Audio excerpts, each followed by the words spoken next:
вами снова Лейла, и вы на канале «Как-то так у Лейлы».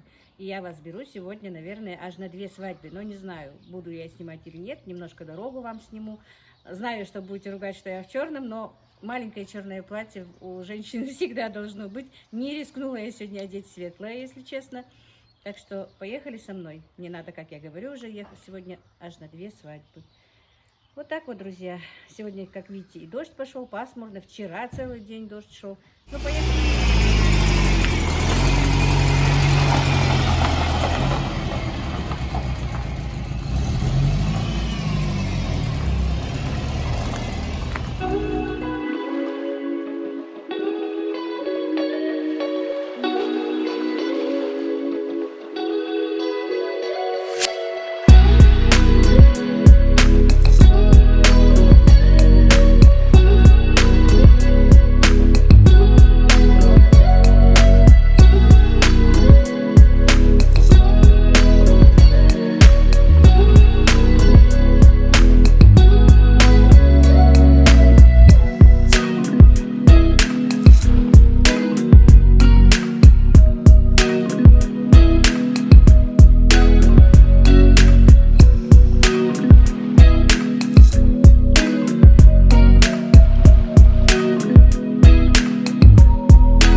Передай привет моим подписчикам.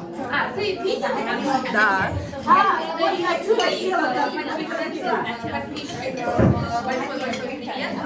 Они всегда поддерживали Лейлу. Мы поддерживаем тебя.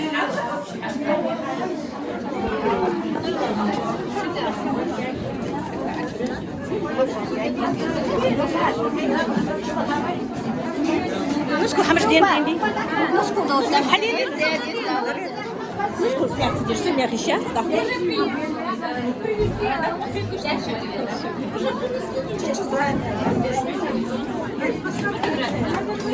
نشكر سنعديت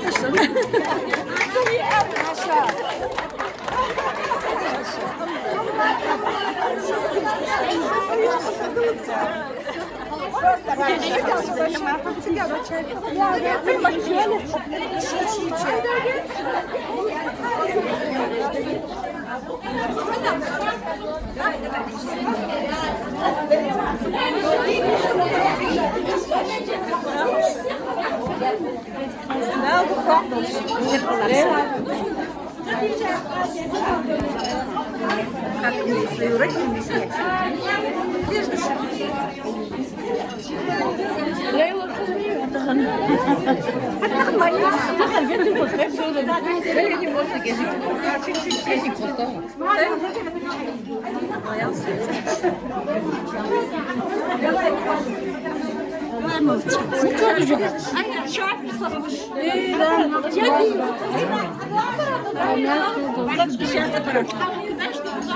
Память сейчас. А йода? Кому хлеба шматляться шас? Иди нам в день, это удачно.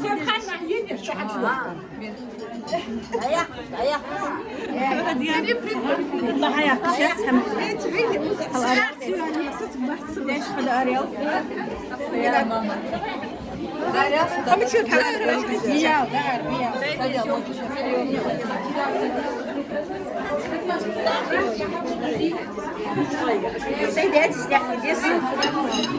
Резкости. А? Не снимай. Видео.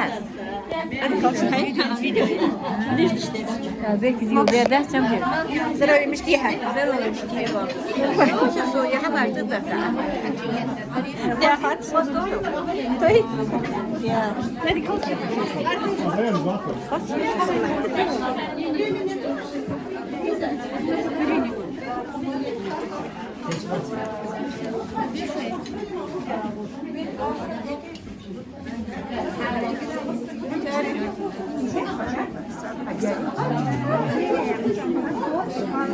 Мяриш, Дарикот. Здрасте. Подожди. А что? Комплимент, скажи мне.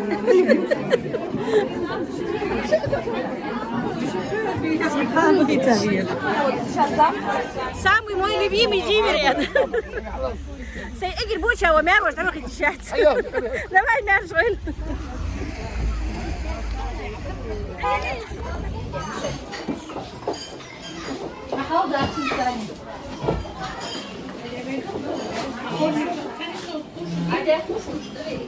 Можно чай?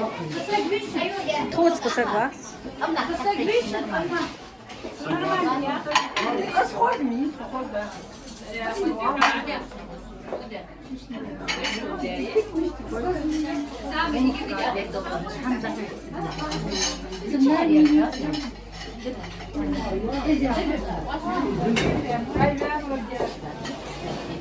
Привет передать Десе подписчики. Амин, амин, амин. Амин. Амин. Я резко.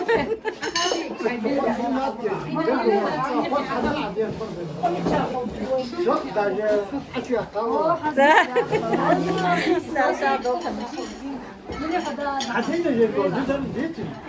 С день рождения был, да? Фотография. Фотография, да.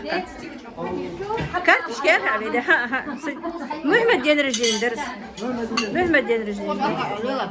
Это двоюродный брат моего мужа, короче, племянник моего мужа. Ну и все наши родственники. А я оператор, я постою пешком. Вот мое место.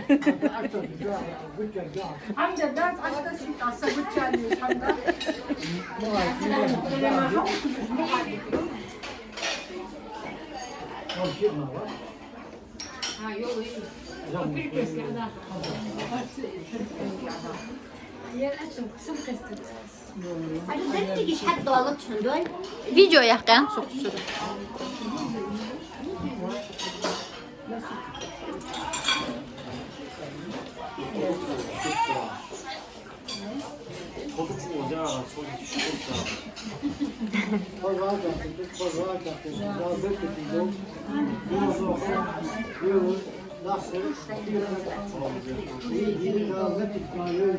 Amin.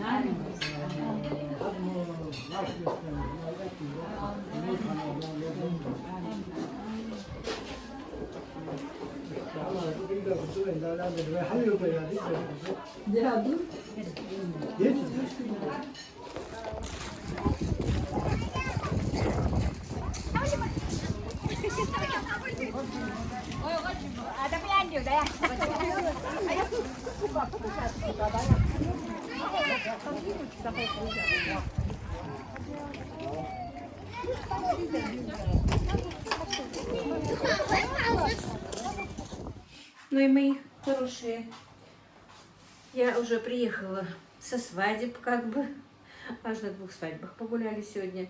Ну, на 2-ю свадьбу я вам объясню.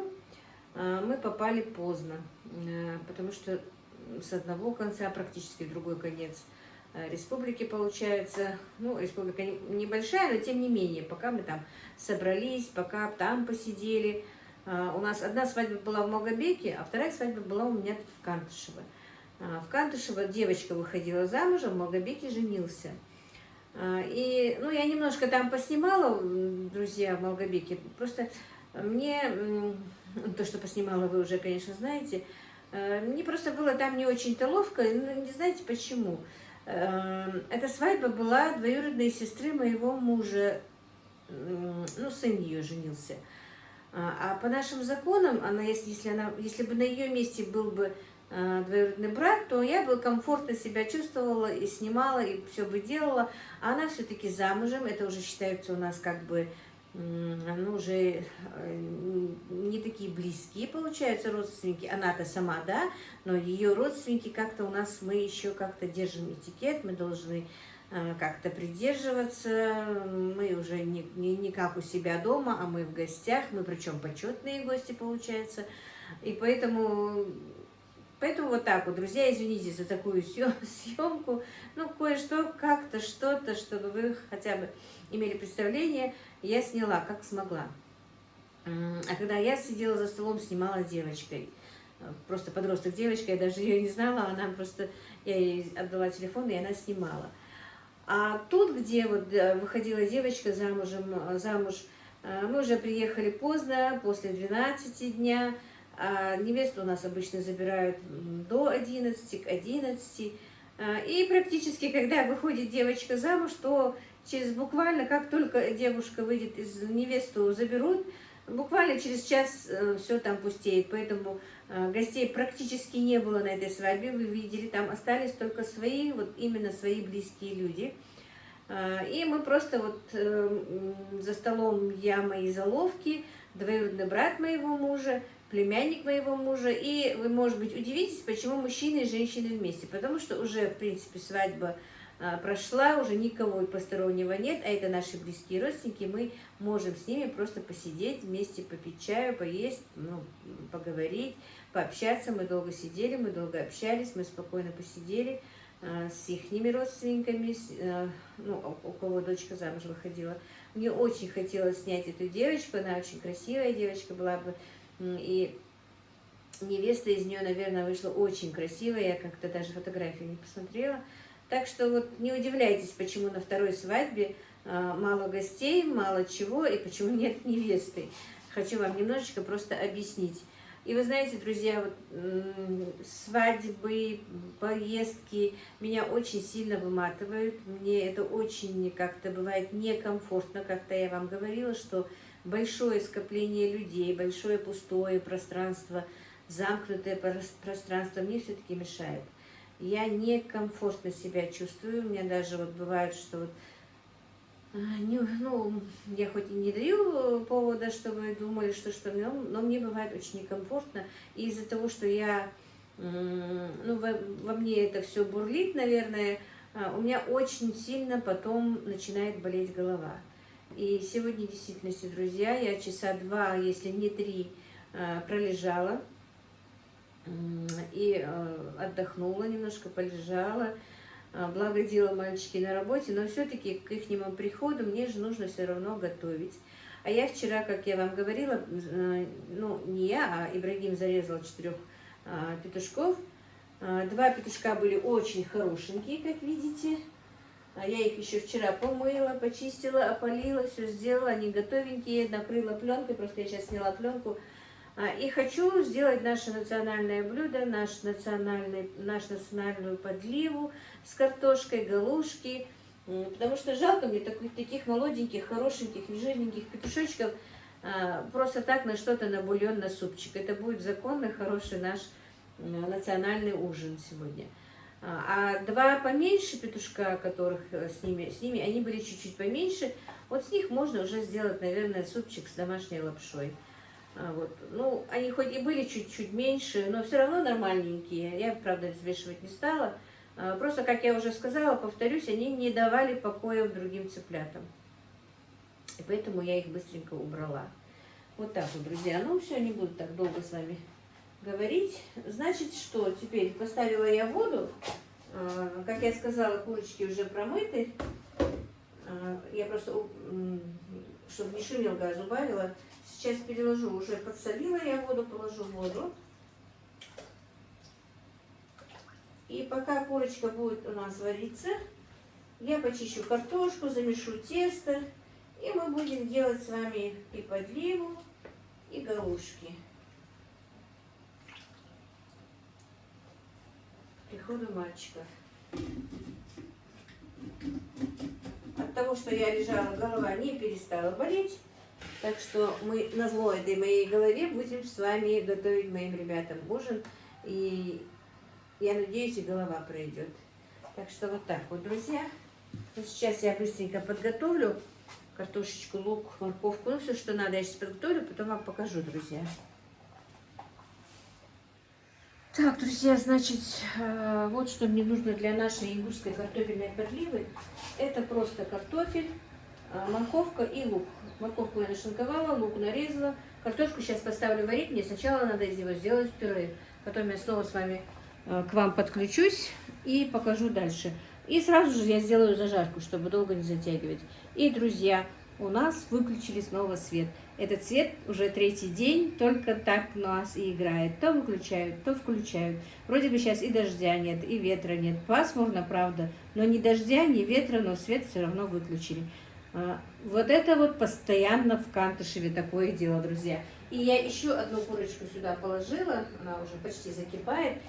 Чтобы мне не готовить сегодня больше, или утром завтра не готовить, вы же знаете, что у меня мальчики ходят на работу, ну и забирают с собой на работу и на обед еду. Так что я закинула курочку. Что поедим сегодня, поедим на ужин, а что останется уже завтра на обед, я им положу и заберут. У нас холодно, друзья, вы не удивляйтесь, я делаю безрукавку. Мы даже включили отопление в доме, и у бабушки печку тоже. Потому что холодно, буквально 13 градусов, 12 градусов тепла только. И поэтому не удивляйтесь, что я в теплой этой безрукавочке. Так, ну ладно, сейчас поставлю картошку, все, не буду долго затягивать. Ну и вот мои хорошие курочка варится, вернее курочки. Картошка тоже варится, как видите, вовсю. И зажарка почти готова. Аромат какой стоит от домашней курочки, вы не поверите. Что бы мы ни говорили, что бы мы ни делали, но это блюдо кавказское, галушки, мясо или курочка, ни с чем не передаваемый аромат все-таки. Очень вкусно пахнет, бульон будет очень вкусненький, мясо будет вкусное, петушки молоденькие. Ну, вот как-то так, друзья. Сейчас я быстро сделаю еще чесночок, нарежу, почищу и выдавлю. И, конечно, галушки сейчас буду делать. Так, и, друзья, значит, вот как нужно сделать чесночную подливу. Хочу все-таки показать. Начала, но сейчас покажу. Значит, чеснок, пропущенный через пресс, чеснокодавилку, мы ложим соль. Я туда чуть-чуть положила. Вот еще вот соль. И наливаем водички. Холодной водички, друзья. И все. Потом уже эту чесночную подливу можно закинуть и в бульончик, и уже в саму картофельную подливу. Вот так вот, друзья. Друзья, я себе налила бульончик Среди вас есть, как раз согреюсь, наверное, есть любители бульона. Мясо еще не доварено, но оно варится уже минут почти 40, по-моему, курочка варится, но она еще не сварена. А бульон такой вкусный, насыщенный. Я всегда люблю вот так вот, когда еще мясо не готово, до готовки мяса, до готовки всего этого, до приготовления, вернее говоря, сегодня что-то я плохо говорю на русском. Выпить вот так вот горячий бульон, поперчить его хорошенечко и выпить горячего бульона. Есть такие среди вас? Что курочка варится, что мясо варится. Вот еще мясо не сварилось, а я люблю выпить такой вот бульон, горячий, ароматный, пахучий бульончик. Так что давайте со мной пить бульон. И вот, друзья, попив бульончику, я буду замешивать тесто. Так, но показывать, как замешиваю тесто, не буду, потому что на моем канале этого очень много. Только и делаю, что замешиваю тесто. Просто сейчас быстренько скажу, что мне нужно. Я сегодня буду делать, опять-таки, из килограмма муки не хочу ставить пока тесто. И у меня даже еще муки нет, если честно. Надо будет купить муку.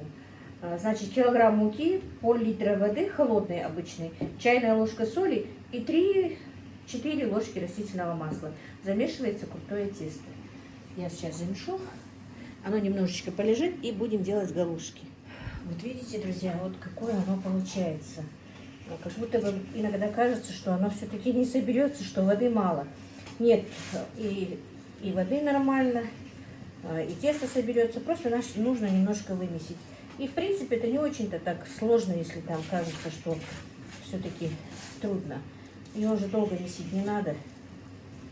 Вот. Просто вместе соединить, потом оно полежит минут 15-20, перемесить, и прекраснейшее тесто, с которым очень удобно работать, получается. Я решила к вам подключиться. Так, друзья, и я вот месила тесто, и у меня вот, где я налила воду, прилипла мука к этому.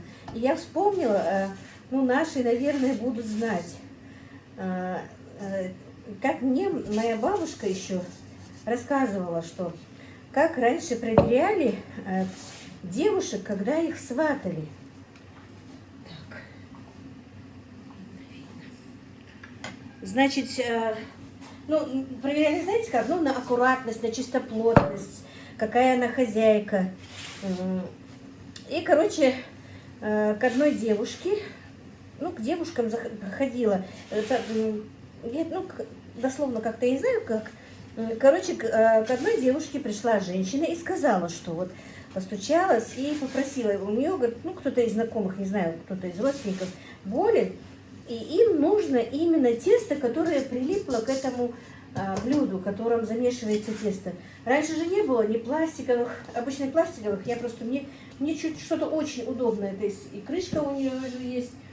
И именно вот это вот глубокое, вот это вот неудобно, железное. А вообще-то все, в принципе, сейчас же большинство делают в пластиковых этих тазиках, замешивают тесто, и к нему же оно, в принципе, не прилипает. А раньше были такие алюминиевые, и большие, и маленькие, в алюминиевых замешивали тесто, и оно все-таки прилипает же обычно к этому блюду. И она, говорит, пришла, говорит, женщина пошла, говорит, к девушке и сказала, вот у меня кто-то там болен, и ему посоветовали, чтобы его покормить именно тестом, которое прилипло к этому тазику, короче говоря, к которому замешивается тесто. Если девушка аккуратная, то, конечно, у нее тазик после каждого приготовления теста будет чистый.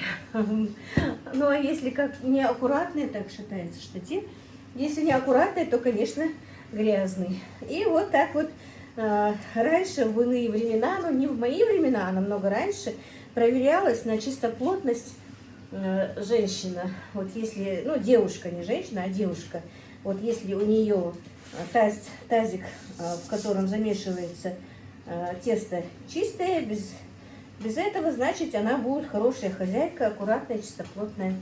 И вот так вот выбирали невеста к себе. Ну, это, наверное, или свекрухи, или родственники как-то ходили узнавать, ну, будущие родственницы, чтобы узнать, какая чистоплотность девушка.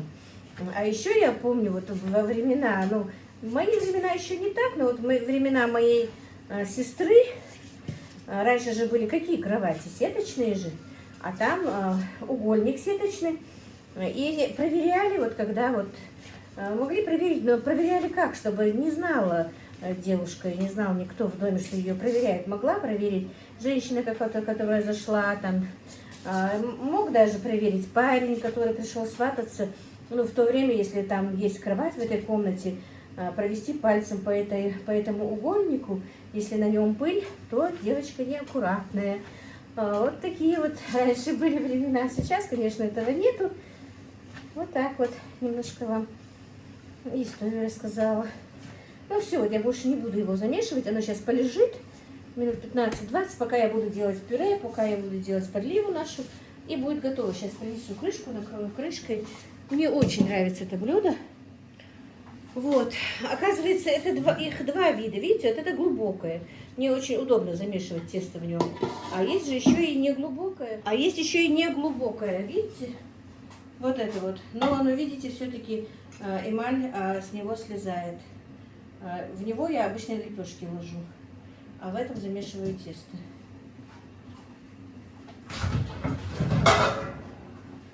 Так, ну все. Теперь я быстренько солью с картошки воду и будем делать подливу. Так, друзья, ну вот я тщательно сделала пюре. Чем лучше мы сделаем пюре без комочков, тем подлива наша картофельная будет вкуснее. Так, друзья, я все-таки сегодня оговариваюсь, говорю много слов неправильно. Я, наверное, просто очень сильно волнуюсь. Я знаю, что сегодня меня будет рекламировать другой блогер. И как-то перед новыми подписчиками я что-то немножко растерялась сегодня. Так что вы меня извините, что у меня вот так вот много выскакивает неправильных слов. Но что-то я волнуюсь сегодня, друзья, очень. И мои давние подписчики, друзья, я хочу, чтобы вы проверили свои подписки. У меня что-то отписываются, очень много отписок, но я не думаю, что это отписываются сами люди. Скорее всего, это YouTube, потому что мне несколько подписчиков написали, что у них пропадают даже комментарии. Так что, друзья, если вам не сложно, посмотрите, пожалуйста, ваши подписки. Если вас YouTube отписал, у меня большая просьба вас, чтобы вы снова подписались. Так, все. Значит, пюре мы сделали. Вот такая вот зажарка, лук и морковь. Я зажарку сделала на масле, курином масле, из которого я перетапливала, если помните. Я снимала жир с желудочков и перетапливала жир. Вот этим я сегодня сделала зажарку на этом масле. А можно на любом, на подсолнечном, на сливочном, на каком вы предпочитаете. Так, и теперь сюда нужно заливать бульон. Сейчас. Я просто, чтобы вам показывать, перенесла сюда. Сейчас придется принести бульончик. Так, ну вот, видите, какой бульон прекрасный получился у нас. Сейчас нальем его сюда и тщательно перемешаем. И, друзья, вы знаете, сегодня на свадьбе поддержка моих родственников, вернее, родственников мужа. Я была на обеих свадьбах, это были родственники моего мужа. Они меня все поддерживали, все были довольны, все были рады, говорили мне приятные слова, но именно насчет Ютуба я имею в виду. Меня это еще больше как-то воодушевило, вдохновило, что даже если честно, я очень уважаю моего дивера, которого я вам показала. Так, друзья, подлива, значит, должна быть и не жидкая, и не густая. Ну, можно сделать чуть-чуть пожиже, потому что если немножечко постоит, сами знаете, как крахмал разойдется, и подлива загустеет. Но это ничего страшного, ее в любой момент можно разбавить бульончиком. Бульончика же у нас будет много. Так, я надеюсь, видно. Так, видно. Вот так вот, видите? Вот такая вот консистенция должна быть. Пюре я сделала очень хорошо, пробила хорошо. Нету никаких комочков. Правда, зажарку, наверное, чуть-чуть пережарила, но это ничего страшного. Вот когда уже почти зажарка зажарена, туда я кидаю горький перец черный, чтобы он немножко проснулся. И все, я не люблю в этом в этой подливе ничего другого. Ну, бывает, что добавляют какие-то травы, но я их не люблю. Единственное, что вот сейчас я сюда добавлю лавровый листик и поставлю немножечко томиться на огонь. Буквально там на 5 минут, на очень медленный огонь, чтобы не варилось. Эта подлива, друзья, имеет склонность к подгоранию. Если в эмалированной кастрюле делать, тем более подгорает. Поэтому если вы будете разогревать потом, то нужно мешать часто и на медленном огне подогревать. В холодильнике эта подлива, ну, постоит и день, и два.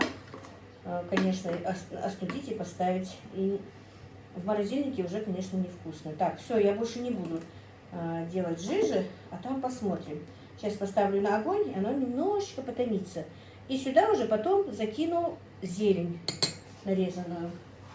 Ну вот, теперь буду делать галушки. И, мои дорогие, я специально для вас раскатала вот такой вот пласт, потому что я обычно нарезаю полоски и своей тесто-раскатывающей машиной делаю это дело. Но она же не у всех, поэтому вот пласт толщиной, ну, как обычно мы делаем пельмени, наверное. И вот такой вот у меня ролик. У меня будут галушки зятя. И сделаю я другие галушки, которые мы тоже делаем. Вот такие же галушки, по-моему, и аварский хинкал, говорят, что такое же. Не знаю, но у нас и такие делают. Так. Ну, просто у кого нет такого варика, обычным ножом делаются кубики. Нарезаются кубики. Мне нравятся вот эти вот галушки, конечно, но я сегодня сделаю вот из этого пласта так, а остальные просто нарежу и покажу вам, потому что я боюсь, что у нас отключат свет, а уже будет темнеть, и я не успею сделать. Вот. Так, я сейчас затяну ролик. Сейчас я вам просто покажу, а потом спокойненько буду их делать. Я, видимо, нехорошо нажала. Так, сейчас.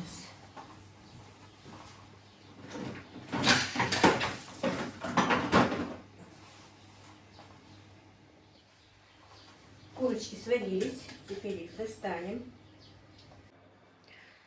Так, друзья, и вот я вам покажу, как я леплю наши галушки зятя.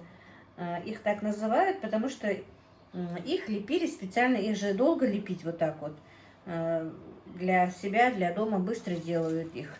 В старину делали по-другому, и квадратиками, и придавливая, как и эти самые, как и с кукурузной муки.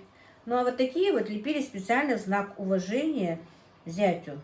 Вот типа вот, не типа, а действительно вот зятя уважали, и вот специально для него делали вот такие вот красивые галушки. Видите, вот так вот. По диагонали концы скрепляются, и получаются вот такие вот симпатичные галушки. Так, ну и, друзья, вот смотрите, вот такие вот галушки будем делать.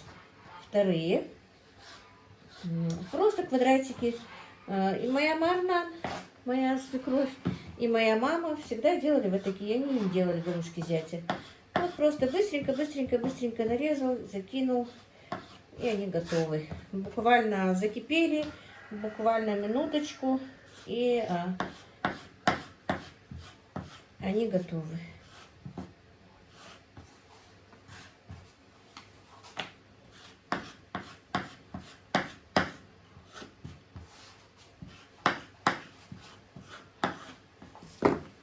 Вот, друзья, как только всплыли галушки, они готовы. Ну, всплыли буквально минуточку, пару секунд. Поварились, и все, они готовы. Они тоненькие, они будут готовы. Так, вот, друзья, галушки всплыли, уже минуту варятся, они у меня готовы. Сейчас я выну эти галушки и закину маленькие галушки зятя. А теперь закинем эти вот такие вот галушки зятя наши. Так, друзья, вот закинула первую партию квадратиков, кипящий бульон. Вот, видите?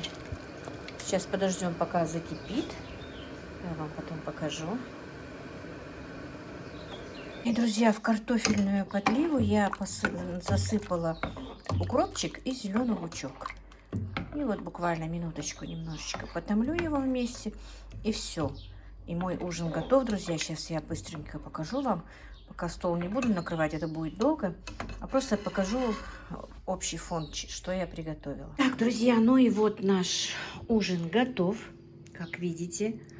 2 вида галушек. Ну, из муки, правда. Мы еще делаем галушки из кукурузной муки, но у меня ее не было сегодня. Сделала просто 2 разновидности вот такие вот. Это галушки зятя.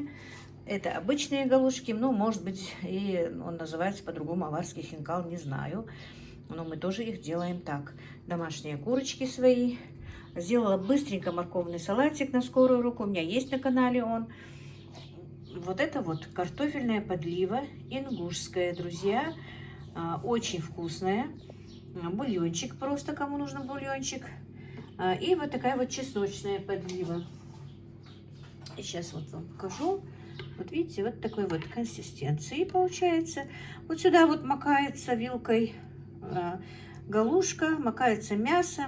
И вкуснее ничего на свете нет. Потом можно запить бульоном. Очень вкусным, ароматным домашним бульоном. Вернее, бульоном из домашних кур. Так, ну вот, друзья, вот такой вот ужин сегодня ожидает моих сыновей и нас. Я приглашаю всех, кто может ко мне приехать в гости.